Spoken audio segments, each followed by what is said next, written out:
Welcome back our YouTube channel. ഇന്ന് ഞാൻ കപ്പ കുഴയാണ് ഉണ്ടാക്കാൻ പോകുന്നത്. നല്ല കുഴച്ചെടുത്ത ഒരു അടിപൊളി കപ്പ. ഇത് ഇങ്ങനെ തന്നെ കഴിക്കാൻ, കറികളൊന്നും വേണ്ട. അപ്പോൾ അതിനായിട്ട് ഞാൻ കപ്പ എടുത്തിട്ടുണ്ട്. നല്ലോണം കഴുകി വൃത്തിയാക്കിയതിന് ശേഷം തീരെ പൊടിയായിട്ടാണ് അരിഞ്ഞെടുക്കുന്നത്, കട്ട് ചെയ്തെടുക്കുന്നത്. കാരണം അത് നല്ലോണം വെന്ത് കുഴച്ചാണ് എടുക്കുന്നത്. കണ്ടോ, ഈ രീതിയിൽ ചെറിയ പീസസ് ആയിട്ട് എടുത്തിട്ടുണ്ട്. ഇനി നമുക്കൊന്ന് വേവിക്കാൻ വെക്കുന്നതിന് മുമ്പായിട്ട് ഇതിൽ കുറച്ച് മഞ്ഞൾപ്പൊടി ചേർത്ത് കൊടുക്കണം. പിന്നെ ആവശ്യത്തിന് ഉപ്പ്. ഞാനിങ്ങനെയാണ് വേവിക്കുന്നത്. കണ്ടോ, ഉപ്പ് ഇട്ട് നല്ലോണം ഒന്ന് മിക്സ് ചെയ്തതിന് ശേഷം ഇത് നമുക്ക് നല്ലോണം ഒന്ന് വേവിച്ച് ഈ വെള്ളമെല്ലാം വറ്റിച്ച് എടുക്കണം. ആ സമയം കൊണ്ട് നമുക്ക് ഇതിലേക്കുള്ള അരപ്പ് ചേർക്കാം. അതിനായിട്ട് ഒരു മിക്സിയുടെ ജാറിലേക്ക് തേങ്ങ എടുത്തിട്ടുണ്ട്. അതിലേക്ക് ഞാൻ കുറച്ച് നമ്മുടെ നല്ല ജീരകമാണ്, അതിൻ്റെ അകത്ത് നല്ല ജീരക പൊടി ഇടാം, നല്ല ജീരകം ഇടാം. അതിനുശേഷം പച്ചമുളകും ഒരല്ലി വെളുത്തുള്ളിയും കുറച്ച് നമ്മുടെ ചെറിയുള്ളി ചുമന്നുള്ളിയും കൂടി ഇട്ട് നല്ലോണം നമുക്കൊന്ന് ക്രഷ് ചെയ്തെടുക്കാം. ക്രഷ്ഡ് ചില്ലിയും കൂടെ ഞാൻ ഇടുന്നുണ്ട്.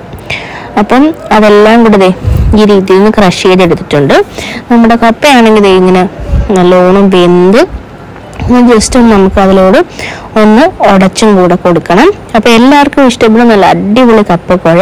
അപ്പോൾ എല്ലാവരും ട്രൈ ചെയ്ത് നോക്കുക, അഭിപ്രായങ്ങൾ അറിയിക്കുക, ലൈക്ക് ചെയ്യുക, സബ്സ്ക്രൈബ് ചെയ്യുക. അപ്പോൾ ഈ നമ്മുടെ അരപ്പ് ചേർക്കാനുള്ള സമയമായി.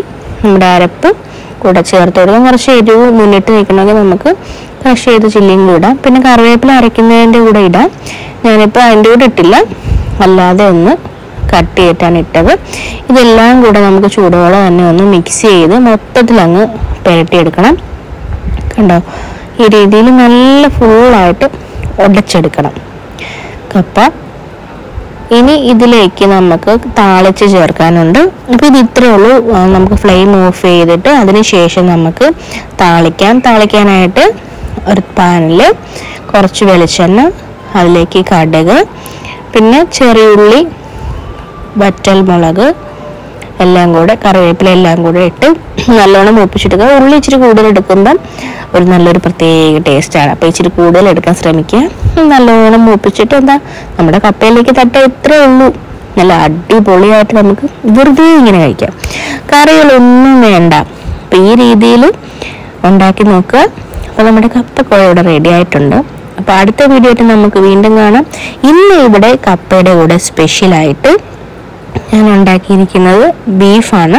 ബീഫ് ഇങ്ങനെ വരട്ടിയെടുത്ത്, ഈ ബീഫിൻ്റെ റെസിപ്പി ഞാൻ ഓൾറെഡി നമ്മുടെ ചാനലിൽ അപ്ലോഡ് ചെയ്തിട്ടുണ്ട്, കണ്ടു നോക്കുക. കണ്ടോ, ബീഫ് ഇവിടെ റെഡിയാവുന്നേ ഉള്ളൂ. നല്ല അടിപൊളി ബീഫാണ്. ഈ ബീഫും കപ്പയും നല്ല അടിപൊളി കോമ്പിനേഷനാണ്. അതുപോലെ തന്നെ കക്ക ഇറച്ചി, അതും നല്ല കോമ്പിനേഷനാണ്. അപ്പോൾ എല്ലാവരും ട്രൈ ചെയ്ത് നോക്കുക.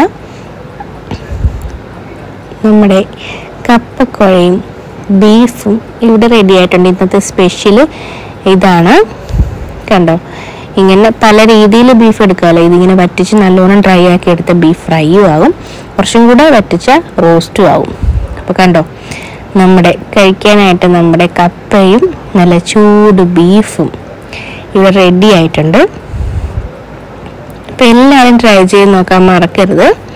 അടുത്ത വീഡിയോ ആയിട്ട് നമുക്ക് വീണ്ടും കാണാം.